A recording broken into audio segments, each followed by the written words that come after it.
Guys, പത്തനംമാറ്റ സീരിയലിൻ്റെ ഒരു പുതുപുത്തൻ വിശേഷത്തിലേക്ക് എല്ലാവർക്കും സ്വാഗതം.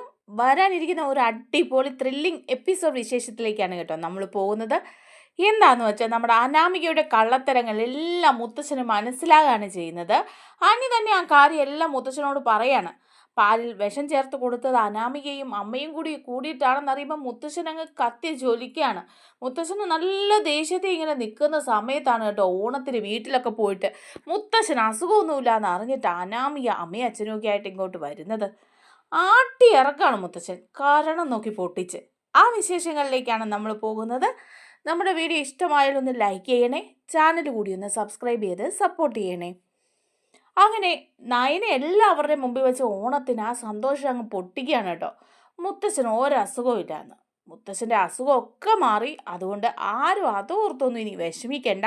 മുത്തശ്ശന് ക്യാൻസർ പൂർണ്ണമായിട്ടും മാറി എന്നുള്ള കാര്യം പറയുകയാണ്. അപ്പോൾ എല്ലാവരും അങ്ങ് അത്ഭുതപ്പെട്ടു പോയിട്ട് ജലജ ചോദിക്കുക, എന്താച്ചാ ഈ കേട്ടത് സത്യമാണോ? നയന പറഞ്ഞത് സത്യമാണോ? എന്നിട്ടാണോ ഇപ്പം അമ്മ പറഞ്ഞത് ഉറിയടിക്കൊക്കെ പോയാൽ അച്ഛന് അസുഖമാവുമെന്ന്? അപ്പം ഞങ്ങളെ പറ്റിക്കായിരുന്നോ എന്ന് ചോദിക്കാം. അപ്പം മുത്തശ്ശൻ പറയുന്നുണ്ട്, എന്താ ജലജ, നിനക്ക് ഇഷ്ടപ്പെട്ടില്ലേ എൻ്റെ അസുഖം മാറിയെന്ന് പറഞ്ഞിട്ട്? അതുകൊണ്ട് തന്നെയാണ് ഞാൻ ഇക്കാര്യം മറച്ചു വെച്ചത്. ഇപ്പം നയന മോൾ ഇത് പറയേണ്ട കാര്യമില്ലായിരുന്നു. എന്തിനാ നയന മോളെ ഇപ്പം ഇത് നീ പൊട്ടിച്ചത്? ഇവിടെയുള്ള എല്ലാവരുടെയും പരസ്പരമുള്ള ആ മത്സരം കാരണം ഞാൻ അസുഖമാണെന്ന് പറയുമ്പോഴെങ്കിലും എല്ലാവരും ഒരു പൊടിക്കെങ്കിലും ഒതുങ്ങുമല്ലോ എന്ന് വെച്ചിട്ടാണ് ഞാൻ അഭിനയിച്ചത് എന്ന് മുത്തശ്ശൻ പറയാം. അപ്പം നയന പറയാം, മുത്തശ്ശ കുറച്ച് നാളായില്ലേ ഈ അഭിനയം തുടങ്ങിയിട്ട്, ഇവിടെ എല്ലാവരും സന്തോഷിക്കട്ടെ മുത്തശ്ശൻ്റെ അസുഖം മാറിയെന്ന്. ഇപ്പോഴും പറഞ്ഞു അടുത്ത ഓണത്തിന് ആരൊക്കെ കാണുമെന്ന് അറിയില്ല എന്ന് മുത്തശ്ശൻ. ആ കാര്യത്തിലൊന്നും ആരും പേടിക്കേണ്ട. മുത്തശ്ശന് ഇപ്പോൾ ഒരു അസുഖവും ഇല്ല. അടുത്ത ഓണത്തിനും ഇനി ഒരുപാട് ഓണങ്ങൾക്കും മുത്തശ്ശൻ നമ്മുടെ കൂടെ ഉണ്ടാവും. ഓണമൊക്കെ ആയിട്ട് എല്ലാവർക്കുമായിട്ട് ഈ ഒരു സർപ്രൈസ് ഞാനങ്ങ് പൊട്ടിച്ചതാ എന്ന് നയന പറയാം. അപ്പം മുത്തശ്ശി പറയുന്നുണ്ട്, നയന മോളെ ഞങ്ങൾ കുറച്ചായിട്ട് അഭിനയിക്കുകയായിരുന്നു. മുത്തശ്ശൻ തന്നെയാണ് പറഞ്ഞത് ഈ അസുഖം മാറിയെന്ന് ആരോടും പറയണ്ട.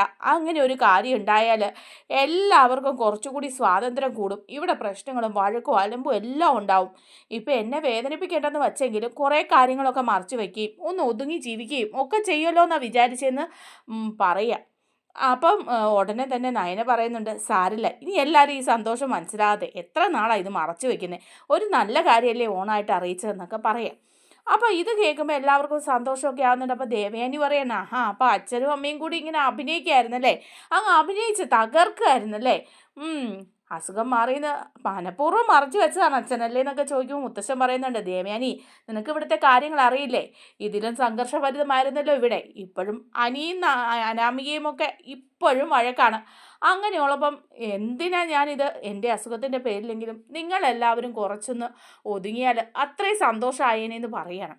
അപ്പം ജാനകിയും പറയാ, എന്നിട്ട് ഇതെല്ലാം നയനെ അറിയിച്ചിട്ടുണ്ടായിരുന്നു അല്ലേ അച്ഛൻ, അതുകൊണ്ടല്ലേ അവളിപ്പം സത്യം വിളിച്ച് പറഞ്ഞത്, അല്ലാതെ ഞങ്ങളോട് ആരോടും ഇതൊന്ന് പറയാൻ അച്ഛന് തോന്നിയില്ലല്ലോ അല്ലേ എന്ന് ചോദിക്കുക. അപ്പം മുത്തശ്ശൻ പറയുന്നുണ്ട്, ഇല്ല, ഞാൻ നയന മോളെ അറിയിച്ചിട്ടില്ലായിരുന്നു. ഞാനും ഇയാളും കൂടി തീരുമാനിച്ചതാണ് ഇങ്ങനെ ഒരു കാര്യം ചെയ്യാന്നുള്ളത്, അല്ലാതെ മറ്റാരെയും ഞാനിതൊന്നും അറിയിച്ചില്ലായിരുന്നു എന്ന് പറയാ. പിന്നെങ്ങനെയാണ് ഇവളറിഞ്ഞത്? ഇവക്കെന്താ മന്ത്രശക്തി വല്ലതും ഉണ്ടോയെന്ന് അനാമിക ചോദിക്കുക. അപ്പോൾ ഉടനെ നയന പറയാണ്, അതെ, ഞാൻ മുത്തശ്ശൻ്റെ മുറിയിലേക്ക് വരുമ്പം മുത്തശ്ശനും മുത്തശ്ശിയും കൂടെ സംസാരിക്കുന്നത് കേട്ടതാ. ഇപ്പോഴെങ്ങുമല്ല, കുറച്ചായി. പക്ഷെ ഞാനിത് മറച്ചു വെച്ചതാ എന്ന് മുത്തശ്ശൻ പറയാൻ ആഗ്രഹിക്കാത്ത കാര്യം ആരോട് പറയണ്ടെന്ന് വിചാരിച്ചിട്ട്. അപ്പോൾ ഉടനെ തന്നെ അനാമിക ചോദിക്കുക, പിന്നെ എന്തിനാ ഇപ്പം വിളംബരം ചെയ്തത്? അതെ, എല്ലാവർക്കും സന്തോഷമായിട്ട് ഓണമായിട്ട് എല്ലാവർക്കും ഒരു നല്ല സർപ്രൈസ് കൊടുക്കാമെന്ന് വിചാരിച്ച് അത് പറഞ്ഞതാ. അതുമല്ല, മുത്തശ്ശന് പ്രായമായിക്കൊണ്ടിരിക്കുകയാണ്. ഇപ്പം മുത്തശ്ശൻ അങ്ങനെയൊക്കെ പറയുകയും ചെയ്യുന്ന കണ്ടു. അങ്ങനെയുള്ള ആരോഗ്യ പ്രശ്നമൊന്നുമില്ല മുത്തശ്ശൻ. ഞങ്ങളോടൊപ്പം നന്നായിട്ട് അടിച്ചു പൊളിച്ച് ഓണം ആഘോഷിക്കേണ്ട ആൾ തന്നെയാണ്. അതുകൊണ്ടാണ് ഇതെല്ലാം പറഞ്ഞതെന്നൊക്കെ പറയാം. അങ്ങനെ എല്ലാവരും സത്യങ്ങൾ അറിയാണ് കേട്ടോ. അപ്പോൾ അനാമിക വലിയ അഭിനയമൊക്കെ ആയിട്ട് കാഴ്ചവെക്കുക. മുത്തശ്ശൻ്റെ അടുത്ത് ചെന്നിട്ട്, മുത്തശ്ശനിപ്പോൾ അസുഖമൊന്നുമില്ല, ക്യാൻസറൊക്കെ പൂർണ്ണമായിട്ടും ഭേദമായി എന്ന് പറയുമ്പോൾ എന്തൊരു സന്തോഷമാണെന്നറിയാമോ മനസ്സിൽ. ഇത് ഞാൻ എൻ്റെ വീട്ടിൽ ചെന്ന് പറഞ്ഞു കഴിഞ്ഞാൽ എൻ്റെ അച്ഛനും അമ്മയ്ക്കും ഒക്കെ എന്ത് സന്തോഷമാവും എന്നറിയാമോ. വീട്ടിൽ പോകുമ്പോൾ അവരോട് പറയണം എന്നൊക്കെ പറഞ്ഞ് എല്ലാവരും അങ്ങ് ഭയങ്കര സന്തോഷവും സോപ്പിടുകയൊക്കെ ചെയ്യുമ്പോൾ മുത്തശ്ശൻ പറയാണ്, ഇനിയിപ്പോൾ എൻ്റെ അസുഖം മാറിയെന്ന് എല്ലാവരും അറിഞ്ഞതുകൊണ്ട് അനന്തപുരിയിൽ ഒരു യുദ്ധക്കളമൊന്നും ആക്കി മാറ്റിയേക്കരുതേ.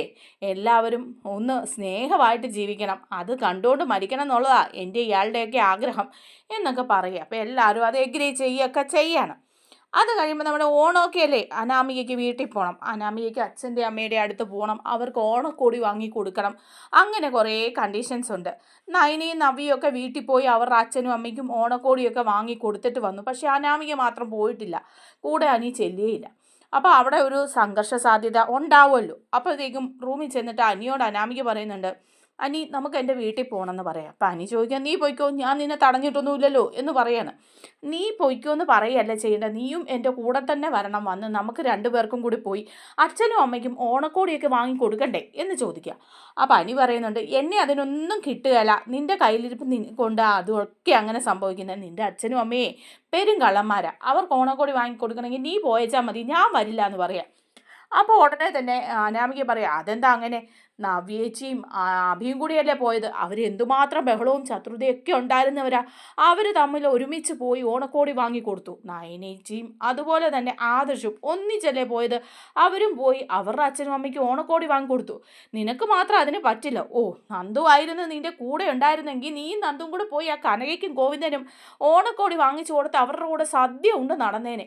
അപ്പോൾ അനി പറയാം, തീർച്ചയായിട്ടും അങ്ങനെ തന്നെ ഉണ്ടാവും, അതിന് നിനക്കെന്താ സംശയം എന്താ എന്ന് ചോദിക്കുകയാണ്. അപ്പോഴും അനിയുടെ മനസ്സിൽ മുഴുവൻ നന്ദുവിൻ്റെ വിഷസ് വന്നില്ല, നന്ദുവിൻ്റെ ഫോട്ടോ കണ്ടില്ല, അങ്ങനെയുള്ള കാര്യങ്ങളൊക്കെയാണ് കേട്ടോ അനി ആഗ്രഹിക്കുന്നത്. പക്ഷെ അനാമിക അവിടെ ഒരു ഭയങ്കര പ്രശ്നം ഉണ്ടാക്കുമ്പോൾ ജാനകി അങ്ങോട്ട് വരിക. ജാനകി ചോദിക്കുക, എന്താ മോളെ, എന്താ ഇങ്ങനെ വഴക്ക്, ഓണം ആയിക്കൊണ്ട് എന്താ നിങ്ങൾ തമ്മിൽ ഇങ്ങനെ പ്രശ്നം ഉണ്ടാക്കുന്നതെന്ന് ജാനകി ചോദിക്കുക. അപ്പോൾ ഉടനെ അനാമിക പറയാം, അമ്മേ ഞാനൊരു കാര്യം പറയാം, അതിന് ന്യായം ഉണ്ടോ എന്ന് അമ്മ പറയണം. ഇതിപ്പോൾ ഓണമായിട്ട് എനിക്ക് എൻ്റെ വീട്ടിൽ പോയി അച്ഛനും അമ്മയ്ക്കും ഒരു ഡ്രസ്സ് എടുത്ത് കൊടുക്കണം, ഓണക്കോടി, അതിനായിട്ട് ഇവനും എൻ്റെ കൂടെ വരണം, അതിലെന്തെങ്കിലും തെറ്റുണ്ടോ? സാധാരണഗതി അങ്ങനെയല്ലേ നടക്കുന്നത് എന്ന് ചോദിക്കുക. അപ്പോൾ ഉടനെ ജാനകി എന്നോട് പറയുന്നുണ്ട്, എന്താ നീ നിനക്ക് പോയാൽ അനാമിക മോളുടെ കൂടെ പോയി അവളുടെ അച്ഛനും അമ്മയ്ക്കും ഓരോ ഓണക്കോടി എടുത്ത് കൊടുക്കാൻ നിനക്ക് കൂടി പോയാൽ എന്താ, നിൻ്റെ ഭാര്യയല്ലേ അവള്.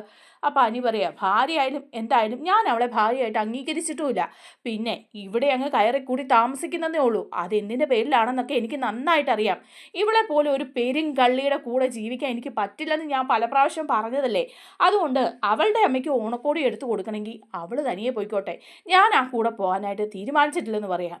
അപ്പം ജാനകി പറയാം, അതെന്തുകൊണ്ടാണ് നീ തീരുമാനിക്കാത്ത, നിനക്ക് നിൻ്റെ ഭാര്യയുടെ കൂടെ പോയിക്കൂടെ, അവളുടെ കൂടെ നീ അല്ലാതെ പിന്നെ ആരാ പോകുന്നേ എന്ന് ചോദിക്കുമ്പം അനി പറയുന്നുണ്ട്, ഇവളിവിടെ ചെയ്തു കൂട്ടിയ കാര്യങ്ങളൊന്നും പൂർണ്ണമായിട്ട് നിങ്ങൾക്ക് അറിയില്ല, ഇവളുടെ കള്ളത്തരങ്ങളും അറിയില്ല, ഇവളെ ഞാനൊരു ഒന്ന് മൂളിയാൽ മതി ഇവള് ജയിലിൽ കിടക്കും, അതുപോലുള്ള കാര്യങ്ങളാണ് ഇവിടെ ചെയ്തിരിക്കുന്നത്, എന്നിട്ട് ഞാൻ ഓണക്കോടിയായിട്ട് അങ്ങോട്ട് പോകണമെന്ന്, എന്നിട്ട് ഞാൻ ജീവനോടെ തിരിച്ചു വരുമോയെന്ന് അമ്മയ്ക്ക് വല്ല ഉറപ്പുണ്ടോ? അപ്പോൾ ഉടനെ ജാനകി പറയാം, അതെന്താടാ നീ അങ്ങനെ പറഞ്ഞത്, ജീവനോടെ വരാതെ മോള് നിന്നെ എന്തെങ്കിലും ചെയ്യുമോ? പിന്നെ ചെയ്യാതെ, ഞാനിപ്പോൾ ഇല്ലാതായ ഇവക്കതല്ലേ സന്തോഷം, അനന്തപുരിയിലെ സ്വത്തുക്കൾ മുഴുവൻ കൈയടക്കിയാൽ മതിയല്ലോ, ഞാനൊരു ഭാരമാണ് അവൾക്ക്, അതിനുള്ള കൊട്ടേഷനൊക്കെ കൊടുത്തിട്ടിരിക്കുകയായിരിക്കും ഇവളും ഇവളുടെ അച്ഛനും അമ്മയും എല്ലാവരും കൂടി. അപ്പോൾ ഉടനെ ജാനകി പറയാം, നിർത്തടാ നീ അങ്ങനെ മോശം പറയാതെ, അനാമിക മോളുടെ മനസ്സ് തിരുവോണമായിട്ട് നീ ഇങ്ങനെ വിഷമിപ്പിക്കാതെ, അവളുടെ അച്ഛനെയും അമ്മയും കുറ്റം പറയാൻ നിനക്ക് എന്താ അവകാശമുള്ളത്? നീ ഇപ്പോഴും ആ നന്ദുവിൻ്റെ പുറകെയല്ലേ നടക്കുന്നത്, അവളെ ഫോൺ വിളിച്ചും അവളുടെ മെസ്സേജുകൾ നോക്കിയല്ലേ നീ ഇരിക്കുന്നത്, എന്നിട്ട് അനാമിക മോളെ കുറ്റം പറയാൻ നിനക്ക് എന്താ അവകാശമുള്ളത് എന്ന് ചോദിക്കുക. അമ്മ ഇനി ഈ കാര്യത്തിൽ തർക്കമൊന്നും വേണ്ട, ഞാൻ പോയില്ല എന്ന് പറയാണ്. അപ്പോഴേക്കും നമ്മുടെ അനാമിക അങ്ങ് പറയാം, വേണ്ടമ്മേ, എൻ്റെ അമ്മയ്ക്കും അച്ഛനും ഓണക്കോടി വാങ്ങിക്കൊടുക്കാൻ ഞാൻ പോയിക്കോളാം, ഇവൻ വന്നില്ലേലും എനിക്ക് പോകാൻ പറ്റും, അതുകൊണ്ട് ഞാൻ പോയിക്കോളാം എന്ന് പറയാം. അപ്പോൾ ഉടനെ അനി പറയാം, നിനക്ക് വേറെ കൂട്ടുണ്ടല്ലോ, അവനെയും കൂട്ടിക്കൊണ്ട് പോയാൽ മതി എന്ന് പറയാം, അത് ഞാൻ എങ്ങനെയെങ്കിലും പോയിക്കോളാം, നീ അത് അറിയേണ്ട കാര്യമില്ലെന്നൊക്കെ പറഞ്ഞ് താഴേക്ക് ദേഷ്യപ്പെട്ട് കരഞ്ഞൊക്കെ അങ്ങ് ഇറങ്ങിച്ചില്ല. അപ്പോൾ മുത്തശ്ശനും മുത്തശ്ശി അവിടെ നിൽക്കുന്നുണ്ട് കേട്ടോ. അപ്പം മുത്തശ്ശനും മുത്തശ്ശിയും ചോദിക്കുക, എന്താ അനാമിക മോളെ, എന്താ നീ കരയുന്നത് എന്ന് ചോദിക്കുക. അപ്പോൾ പറയുന്നുണ്ട്, ഞാൻ കരയാതെ പിന്നെ എന്താ, അല്ല ഇങ്ങനെ ഒരു നല്ല ദിവസമായിട്ട് ഇങ്ങനെ വിഷമിച്ച് നീ എന്താ ഇരിക്കുന്നതെന്ന് ചോദിക്കുമ്പോൾ പറയാം, ഞാൻ എൻ്റെ വീട്ടിലേക്ക് പോവാ, എൻ്റെ അച്ഛനും അമ്മയ്ക്കും ഓണക്കോടി വാങ്ങി കൊടുക്കണം, അവരുടെ കൂടെ സദ്യ ഉണ്ണണം, അതിനായിട്ട് ഞാൻ അനിയെ കൂടി വിളിച്ചു, സാധാരണഗതി അവനും കൂടി വരേണ്ടതല്ലേ, അവൻ വരാൻ തയ്യാറല്ല, മാത്രമല്ല എന്നെ എൻ്റെ അച്ഛനെ അമ്മയെ അപമാനിക്കുകയും ചെയ്തവൻ എന്ന് പറയുമ്പോൾ മുത്തശ്ശൻ പറയാം, അനി എന്താ ഇങ്ങനെയൊക്കെ ചെയ്യുന്നത്, അവനോട് എത്ര പറഞ്ഞാലും മനസ്സിലാവില്ലെന്നുണ്ടോ, അനാമിക മോളുടെ കൂടെ വീട്ടിൽ പോകേണ്ടതല്ലേ അവനും എന്ന് പറയുമ്പോൾ ജാനകി പറയാം, ശരി അച്ഛാ, അവനോട് ഞാൻ ഒരുപാട് പറഞ്ഞു നോക്കി, അവൻ അമ്പിനും വില്ലിനും അടുക്കില്ല, അനാമികയുടെ കൂടെ പോവുകയില്ല എന്ന് പറയുമ്പോൾ അനാമിക പറയാം, വേണ്ട, എൻ്റെ കൂടെ ആരും വരണ്ട, എൻ്റെ വിധി ഇതാന്ന് ഞാൻ വിചാരിച്ചോളാം, ഞാൻ പോയിട്ട് വരാം എന്നൊക്കെ പറഞ്ഞ് ഭയങ്കര സെൻറ്റിയൊക്കെ അടിച്ച് അവിടെ നിന്ന് ഇറങ്ങി പോവാണ്. അങ്ങനെ വീട്ടിൽ ചെന്ന് അനാമിക അവിടെ ചെന്നിട്ട് അച്ഛനോടും അമ്മയോടും ഒക്കെ പറയുന്നുണ്ട്, ഒരു സന്തോഷ വാർത്തയൊക്കെ ഉണ്ട് അനന്തപുരിയിൽ എന്ന് പറയാം. അപ്പോൾ അവർ ചോദിക്കുക, എന്താ? ആ മുത്തശ്ശൻ്റെ അസുഖങ്ങളൊക്കെ മാറി. ഇപ്പോൾ നയനയാ തിരുവോണ നാളിൽ ആ വിശേഷം അങ്ങ് പറഞ്ഞത്. ക്യാൻസർ മാറിയിട്ടും ആ കിളവിയും കൂടി അഭിനയിക്കുകയായിരുന്നു ക്യാൻസർ ഉണ്ടെന്ന്. കാരണമേ അനന്തപുരിയിലെ പ്രശ്നങ്ങളൊക്കെ തീർക്കാൻ, മക്കളും കൊച്ചുമക്കളും എല്ലാം തമ്മിലടിക്കാതെ ഇരിക്കാൻ അഭിനയിച്ച് തകർക്കുകയായിരുന്നെന്ന് പറയാം. അപ്പോൾ വേണു ചോദിക്കുക, കൊള്ളാലോടി മോളെ, അയാളുടെ അസുഖം മാറി, ഇനിയിപ്പോൾ ഉടനെ ഒന്നും അയാൾ കാഞ്ഞു പോവില്ലെന്നല്ലേ? ഇല്ല, അതല്ലേ പ്രശ്നം. അയാൾ കാഞ്ഞു പോവായിരുന്നെങ്കിൽ സ്വത്ത് വീതം വയ്ക്കുന്ന കാര്യത്തിലെങ്കിലും തീരുമാനമായേനെ. പക്ഷേ ഇതിപ്പോൾ ഇനി അങ്ങനെയൊന്നും ആവുമെന്ന് തോന്നുന്നില്ല. കാരണം ആദർശും നയനയും എന്ന് മാത്രമേ അയാളുടെ മനസ്സിലുള്ളൂ. സ്വത്ത് മുഴുവൻ ആദർശനും നയനയ്ക്കും കൊടുക്കണം എന്നുള്ള ആഗ്രഹമേ ഉള്ളൂ. അതുകൊണ്ട് ആ കിളവൻ ഇടയ്ക്ക് എപ്പോഴും ഇങ്ങനെ താങ്ങി നിൽക്കാനായിട്ടൊന്നും എന്നെ കിട്ടത്തൊന്നുമില്ല. അയാൾ പോകുമെന്ന് വെച്ചിട്ട് കാഞ്ഞു പോകത്തുമില്ല എന്ന് പറയുമ്പം ഉടനെ രേവതിയും പറയുക, സാരമില്ല, നമുക്ക് പോയി ഒന്ന് സോപ്പിടാം. നീ എങ്ങനെയെങ്കിലും ആ കിളവിയെ നിൻ്റെ വശത്തോട്ടാക്കണം. അതിനായിട്ട് കുറച്ച് സ്നേഹമൊക്കെ അങ്ങ് അഭിനയിച്ചോ എന്ന് പറയണം. എന്നിട്ട് ചോദിക്കുന്നുണ്ട് ഉടനെ വേണു, മോളെ എന്താ അനി വന്നില്ലേ? അവൻ ഇടഞ്ഞു തന്നെ നിൽക്കുകയാണോ എന്ന് ചോദിക്കുക. അപ്പം അനാമിക പറയാണ്, അവൻ വരില്ലെന്നുള്ള കാര്യം ഉറപ്പല്ലേ, അവൻ ഇടഞ്ഞു തന്നെ നിൽക്കുക. ആ നന്ദുവിനെ ഓർത്ത് അവളെയും വിളിച്ച് ഒക്കെ അങ്ങ് ജീവിക്കുക. അവൻ വന്നില്ല, അവൻ വന്നില്ലേലും എനിക്ക് പ്രശ്നമൊന്നുമില്ല. പക്ഷേ അതിൻ്റെ പേരിൽ അനന്തപുരിയിൽ ഒരു തിരി തെളിച്ചിട്ടിട്ടാണ് ഞാനിങ്ങ് പോകുന്നത്. അവിടെ നന്നായിട്ട് പ്രശ്നം ഉണ്ടാവും. മുത്തശ്ശനും മുത്തശ്ശിയൊക്കെ അനിയെ വിളിച്ച് ചോദ്യം ചെയ്തോളും. അപ്പം കുറച്ചൊന്ന് ഒതുങ്ങും അവൻ എന്നൊക്കെ പറയാം. അപ്പം വേണു പറയുന്നുണ്ട്, ഏതായാലും ആ കിളവൻ്റെ അസുഖമൊക്കെ മാറിയെന്നറിഞ്ഞല്ലോ, അവിടെ ഇപ്പം എല്ലാവർക്കും സന്തോഷമായിരിക്കല്ലേ? എല്ലാവർക്കും സന്തോഷമാണ്. അന്നേരം പറയാം, നമുക്കും ആ സന്തോഷത്തിൽ അങ്ങ് പങ്കുചേരാം മോളെ. നമുക്കും എന്തായാലും അനന്തപുരിയിലേക്ക് ഞങ്ങളും കൂടി വരാം. ഞാനും രേവതിയും കൂടി നിൻ്റെ കൂടെ വരും. നീ തിരിച്ചു പോകുമ്പോൾ നമ്മൾ സന്തോഷമായിട്ട് അവിടെ ചെന്ന് നമുക്ക് ഭയങ്കര സന്തോഷമാണെന്നുള്ള രീതിയിൽ അവരുടെ മുമ്പിൽ അഭിനയിക്കണം. നീ ആ കിളവിയെയും നന്നായിട്ട് അങ്ങ് സ്നേഹിക്കണം. അഭിനയിച്ച് തകർത്താൽ മതി മോളെ. നീ അതിനൊക്കെ മിടുക്കിയല്ലേ? അപ്പോൾ നിൻ്റെ ഭാഗത്തേക്ക് അവർ ചായും. നീ എത്ര കുറ്റം പറഞ്ഞാലും നിന്നെ എത്ര കുറ്റം പറഞ്ഞാലും അവർ നിനക്ക് സൈഡ് നിൽക്കുകയും ചെയ്യും. അതുകൊണ്ട് ഞങ്ങളും കൂടി വന്ന് അങ്ങ് അഭിനയിച്ച് നമുക്ക് തകർക്കണം എന്ന് പറയണം. അതേസമയം നമ്മുടെ ജാനകി മുത്തശ്ശനോട് പറയുന്നുണ്ട്, അച്ഛൻ ഇക്കാര്യം അനിയോട് ചോദിക്കണം. ഇന്ന് തിരുവോണമായിട്ട് അനാമിക മോളുടെ കൂടെ അവൻ പോയില്ല. അതുകൊണ്ട് അച്ഛൻ അവനെ ഒന്ന് പറഞ്ഞ് മനസ്സിലാക്കണം എന്ന് പറയാണ്. അപ്പോൾ മുത്തശ്ശൻ പറയുന്നുണ്ട്, ജാനകി നീ അനിയോട് എൻ്റെ മുറിയിലേക്ക് വരാൻ പറ, ഞാൻ അവനോട് ചോദിക്കാം. അങ്ങനെ ആയാലും പറ്റില്ലല്ലോ, മൂത്തവർ പറഞ്ഞാൽ അനുസരിക്കാൻ പറ്റാത്ത അവസ്ഥയൊന്നും ഇല്ലല്ലോ എന്നൊക്കെ മുത്തശ്ശനും പറയാണ്. എന്നിട്ട് മുത്തശ്ശനും മുത്തശ്ശി റൂമിലേക്ക് പോവാം. അപ്പോഴേക്കും ജാനകി ചെന്നിട്ട് അനിയോട് പറയുന്നുണ്ട്, അനി നീ എന്നെ മുത്തശ്ശൻ വിളിക്കുന്നുണ്ട്, നിന്നോട് എന്തോ സംസാരിക്കാനുണ്ടെന്നാണ് തോന്നുന്നതെന്ന് പറയാം. അപ്പോൾ അനി ചോദിക്കുക, എന്താ അവളുടെ കൂടെ പോകാത്ത എന്താന്ന് ചോദിക്കാനായിരിക്കും അല്ലേ എന്ന് ചോദിക്കുക. പിന്നെ ആയിരിക്കും, എന്താ അങ്ങനെയുള്ള കാര്യങ്ങളൊന്നും ഈ അനന്തപുരിയിൽ നടക്കാറില്ല, നീ എല്ലാവരെയും ധിക്കരിച്ച് ഇങ്ങനെ ആ മൊട്ടേച്ചിയുടെ പുറകെ നടന്നു എന്നിങ്ങനെ പറയാണ് ജാനകി. അപ്പോൾ അനി പറയുന്നുണ്ട്, അനാമിക മോളുടെ ഗുണമൊന്നും മുത്തശ്ശൻ അറിഞ്ഞിട്ടില്ല. ആ സത്യങ്ങളൊക്കെ ഞാൻ ഇന്ന് അവിടെ ചെന്ന് പറയും. എന്ത് സത്യം നീ പറയാനാടാ? നീ ഇങ്ങനെ ഓരോ ന്യായങ്ങൾ പറയാതെ തെറ്റ് മുഴുവൻ നിന്റെ ഭാഗത്ത് തന്നെയാ എന്ന് ജാനകി പറയാ. അപ്പം അനി പോകുന്നുണ്ട് മുത്തശ്ശൻ്റെയും മുത്തശ്ശിയുടെയും റൂമിലേക്ക് കേട്ടോ. അപ്പോൾ അവിടെ ചെല്ലുമ്പം മുത്തശ്ശനും മുത്തശ്ശിയും കൂടെ അവിടെ ഇരിക്കുക. അപ്പോൾ മുത്തശ്ശൻ ചോദിക്കുന്നുണ്ട്, എന്താ അനി മൂത്തവർ പറഞ്ഞാൽ പോലും അനുസരിക്കാൻ പറ്റാത്തത്രയും ധിക്കാരായോ നിനക്ക് എന്ന് ചോദിക്കുക. അപ്പം അനി പറയുന്നുണ്ട്, മുത്തശ്ശൻ കാര്യങ്ങളൊന്നും അറിയാതെയാണ് പറയുന്നത്. ഇപ്പം അനാമികയുടെ കൂടെ ഞാൻ പോയില്ലെന്ന് പറഞ്ഞാണോ മുത്തശ്ശനിപ്പം എന്നെ വിളിപ്പിച്ചതെന്ന് ചോദിക്കുക. അപ്പോൾ മുത്തശ്ശിയും പറയുന്നുണ്ട്, അതേ അനി ഇന്ന് തിരുവോണമല്ലേ, അവൾ വീട്ടിൽ പോയപ്പം നീയും അവളുടെ കൂടെ പോകേണ്ടതല്ലേ? അവളുടെ അച്ഛനും അമ്മയൊക്കെ ഓണക്കോടി വാങ്ങി കൊടുക്കേണ്ടതല്ലേ? ആദർശും അതുപോലെ അബിയും ഒക്കെ അത് ചെയ്തത് നീ കണ്ടില്ലേ എന്ന് ചോദിക്കുക. അപ്പോൾ അനി പറയുന്നുണ്ട്, അവരെ പോലെയോ ഒന്നും അല്ല, നയനേച്ചിയെ പോലെയോ അല്ലെങ്കിൽ നവിയേച്ചിയെ പോലെയോ ഒന്നും അല്ല അവളുടെ സ്വഭാവം നിങ്ങൾക്കാർക്കും അറിയാൻ മേലാഞ്ഞിട്ടാന്ന് പറയാം. അപ്പോൾ മുത്തശ്ശൻ ചോദിക്കുന്നുണ്ട്, അല്ല എന്ത് സ്വഭാവ ദൂഷ്യം ഉണ്ടെന്നാണ് നീ പറയുന്നത്? അതൊക്കെ നിന്റെ വെറും തോന്നലുകളായിരിക്കും. നിന്റെ മനസ്സ് മറ്റുള്ളിടത്തായതുകൊണ്ട് അനാമികയെ നീ വെറുതെ സംശയിക്കുന്നതായിരിക്കും എന്ന് പറയാണ്. അപ്പം അനി പറയുന്നുണ്ട്, അങ്ങനെ വെറുതെ സംശയിക്കുന്നൊന്നും അല്ല, അവളുടെ വീട്ടുകാരും ഒന്നും അത്ര നല്ല ആൾക്കാരല്ല. മുത്തശ്ശനും മുത്തശ്ശിക്ക് ഈ കാര്യങ്ങളൊന്നും അറിയാഞ്ഞിട്ടാണ്. അനാമികയ്ക്ക് മറ്റു പല ബന്ധങ്ങളും ഒക്കെ ഉണ്ട് എന്ന് പറയുമ്പോൾ മുത്തശ്ശൻ പറയാം, നിർത്തടാ, അങ്ങനെ അനാവശ്യ കാര്യങ്ങളൊക്കെ ഒരു പെൺകുട്ടിയെക്കുറിച്ച് നീ വിളിച്ച് പറയാതെ, അതിന് എന്ത് തെളിവാണ് നിനക്കുള്ളത് എന്ന് ചോദിക്കുക. അപ്പം അനി പറയുന്നുണ്ട്, അതിന് തെളിവൊക്കെ ഉണ്ട്, ആദർശേട്ടന് കാര്യങ്ങളൊക്കെ അറിയാം. അന്ന് അവളും മറ്റൊരു പുരുഷനുമായിട്ട് നടക്കുന്നതിൻ്റെ വീഡിയോയൊക്കെ ഞാൻ ആദർശേട്ടനെ കാണിച്ചതാ. അതുപോലെ അവൾ തന്നെ എന്നോട് സമ്മതിച്ചിട്ടുള്ള കാര്യമാണ്. ആ മുത്തശ്ശന് വയ്യാത്തത് കൊണ്ടാണ് ആ കാര്യങ്ങളൊന്നും ആദർശേട്ടനും നയനേച്ചിയൊക്കെ മറച്ചു വെച്ചത്. ഇപ്പം മുത്തശ്ശൻ അസുഖമൊന്നുമില്ലെന്ന് മനസ്സിലായില്ലേ? ഇങ്ങനെ പല സത്യങ്ങളും വിളിച്ചു പറയുന്നത് കൊണ്ട് കുഴപ്പമില്ലെന്ന് എനിക്ക് തോന്നുക. അല്ലാതെ അവളെപ്പോലെ ഒരു പെരുങ്കള്ളിയെ ഈ അനന്തപുരിയിൽ വെച്ച് പൊറപ്പിക്കേണ്ട കാര്യമൊന്നുമില്ല. മുത്തശ്ശൻ പറയാം, എന്താ നീ പറയുന്നത്? എന്താ ആദർശനും നയനിക്കും അറിയാവുന്ന നീ പറഞ്ഞത്? അനാമികയുടെ പല കാര്യങ്ങളും ആദർശേട്ടനും നയനേച്ചിക്കും അറിയാം. പക്ഷേ ആരും അത് മുത്തശ്ശനോട് പറയാത്തതാ. അസുഖമുള്ള മുത്തശ്ശനെ അത് അറിയിച്ച് മനസ്സിന് വെറുതെ വിഷമം ഉണ്ടാക്കണ്ടല്ലോ. നിങ്ങൾ രണ്ടുപേരും പ്രായമായിരിക്കുകയാണല്ലോ എന്നൊക്കെ വെച്ച് അവരെല്ലാം അത് മറച്ചു വെക്കുന്ന. വല്യമ്മയ്ക്കും ഈ കാര്യം അറിയാം എന്ന് പറയാണ്. അപ്പോൾ ഉടനെ തന്നെ മുത്തശ്ശൻ പറയാം, വേണ്ട, ബാലിശമായ കാര്യങ്ങളൊന്നും നീ പറയണ്ട. അനാമിക മോൾക്ക് അവിഹിത ബന്ധമുണ്ടെന്നൊക്കെ പറയാനല്ലേ നീ പോകുന്നതെന്ന് ചോദിക്കുക. പനി പറയുന്നുണ്ട്, അതൊക്കെ ഉള്ള കാര്യം തന്നെയാണ്. അതൊന്നും ഇനി പറഞ്ഞ് ഫലിപ്പിക്കേണ്ട കാര്യം എനിക്കില്ല. പക്ഷേ ഇപ്പം ഞാൻ പറയാൻ പോകുന്ന വേറൊരു കാര്യമാണ്, ഒരു ഞെട്ടിക്കുന്ന സത്യം. അതറിഞ്ഞു കഴിഞ്ഞാൽ പിന്നെ മുത്തശ്ശൻ ഈ മനസ്സിൽ ഉറപ്പിച്ച കാര്യങ്ങൾക്കൊക്കെ ഒരു മാറ്റം ഉണ്ടാവും എന്ന് പറയാണ്. അപ്പോൾ മുത്തശ്ശൻ ചോദിക്കുക, അതെന്താ ഞെട്ടിക്കുന്ന കാര്യം? ഇത്രയധികം ഞെട്ടിക്കുന്ന എന്ത് കാര്യമാണ് നീ പറയാൻ പോകുന്നത്? എന്താണെന്ന് വെച്ചാൽ നീ പറ, അത് ഞാൻ പറയാം. മുത്തശ്ശന് ഇപ്പോൾ അസുഖമൊന്നുമില്ലല്ലോ, നയനേച്ചി സത്യം വിളിച്ചു പറഞ്ഞതുകൊണ്ട് ഇനിയിപ്പോൾ കാര്യങ്ങളൊന്നും പറയുന്നതിന് കുഴപ്പമില്ല എന്ന് പറയണം. അപ്പോൾ ഉടനെ തന്നെ മുത്തശ്ശി ചോദിക്കുന്നുണ്ട്, നീ പറ, എന്താ കാര്യം എന്ന് വെച്ചാൽ പറ എന്ന് പറയാം. അപ്പം അനി പറയുന്നുണ്ട്, അത് പറയാം. നേരത്തെ ഓർക്കുന്നുണ്ടോ മുത്തശ്ശ, ഇവിടെ വല്യമ്മ ആശുപത്രിയിലായത്, കരളിന് അസുഖം വന്നത്, കരൾ നയനേച്ചിയുടെ കരൾ മാറ്റി വെക്കേണ്ടി വന്നത്, അത് എന്തുകൊണ്ടാണെന്ന് അറിയാവോ എന്ന് ചോദിക്കുകയാണ്. അത് ഇവിടെ ഇരുന്ന പാലെന്തോ അവളെടുത്ത് കുടിച്ചിട്ടല്ലേ അങ്ങനെ സംഭവിച്ചത് എന്ന് ചോദിക്കുക. അപ്പോൾ അനി ചോദിക്കുന്നുണ്ട്, ആ പാലിൽ ആരാ വിഷം ചേർത്ത് വെച്ചത്? അതിനെക്കുറിച്ച് മുത്തശ്ശൻ ചിന്തിച്ചില്ലേ എന്ന് ചോദിക്കുമ്പോൾ പറയാം, അതിപ്പം ആര് ചേർത്ത് വെക്കാനാ? അത് വേറെന്തെങ്കിലും കാരണം കൊണ്ടായിരിക്കും അങ്ങനെ ഉണ്ടായത്. നയനയല്ലേ പാല് തിളപ്പിച്ച് നവ്യയ്ക്ക് വേണ്ടി വെച്ചിരുന്നത്, ആ പാലല്ലേ ദേവയാനി എടുത്ത് കുടിച്ചത്. പിന്നെ അതിനെക്കുറിച്ചൊന്നും കൂടുതൽ കാര്യങ്ങൾ അന്വേഷിക്കേണ്ടെന്ന് വെച്ചു. വെറും കുടുംബ കലഹമൊന്നും ഉണ്ടാക്കണ്ടല്ലോ എന്ന് വിചാരിച്ചാ അങ്ങനെ ഒരു പ്രശ്നം ഞാൻ വലിച്ചിടാതിരുന്നത് എന്ന് മുത്തശ്ശൻ പറയാം.